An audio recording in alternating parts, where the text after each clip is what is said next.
Have you been to finals day when you're not playing? I think every year since I was no age at all. Yeah, I can remember. My first year I ever played here, I was 10, I think, and that there was one of my first finals down. We're in that there one. So yeah, I've been here nearly every year since. Sorry, go back to that one. What year was that? Was that in down maybe one junior? Was it with Yeah. did a number of Joanne Lavery and a number of Breda girls playing, for example? Yeah, that's what I can remember.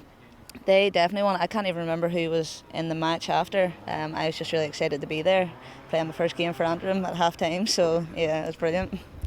And what was the experience like, and why do you keep coming back every year, even when you're not playing?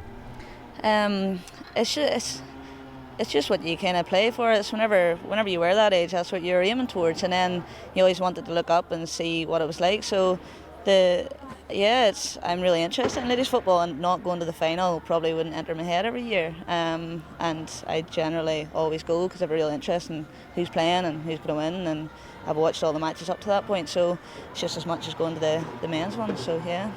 And what are your general memories or specific memories from that 20 odd years or whatever that you've been to all those finals? You've seen the whole Cork era and then Dublin recently and so on, and then Meath. I mean, what stands out for you going way back? I mean, you were here as well for Laois then in 2001.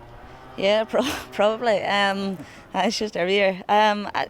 You know what? One of the things was the growing crowd and watching up to see kind of how many roughly were going to be there that year and stuff. And we always normally got a bus, or the club would have got a bus down. Always really good crack. And I suppose that there kind of stood to you because then you were looking forward to it. I know my own club are getting a bus full of underage girls, and they're dying about it coming up this week. So they're really excited. So I think if you made it that kind of thing, then that would be it. I remember the start of that kind of Cork era is right, and Armagh nearly pipping them one year. That was a brilliant game. That really stands out for me. And they had just bounced up from junior, which was deadly for the county. We better talk about Antrim and junior now. Yeah. Sunday against Fermanagh, Ulster Derby, a little bit different. You've met them so many times down the years, but not in an All Ireland final. Yeah, right enough. Didn't even consider that. It's just because you do meet them so often that that's, you never really think about it that way. But yeah, I'm sure it'll be a tight, entertaining game. I can't say otherwise because it's been so tight between us and all the recent games we've played. So yeah, it'll be an interesting one.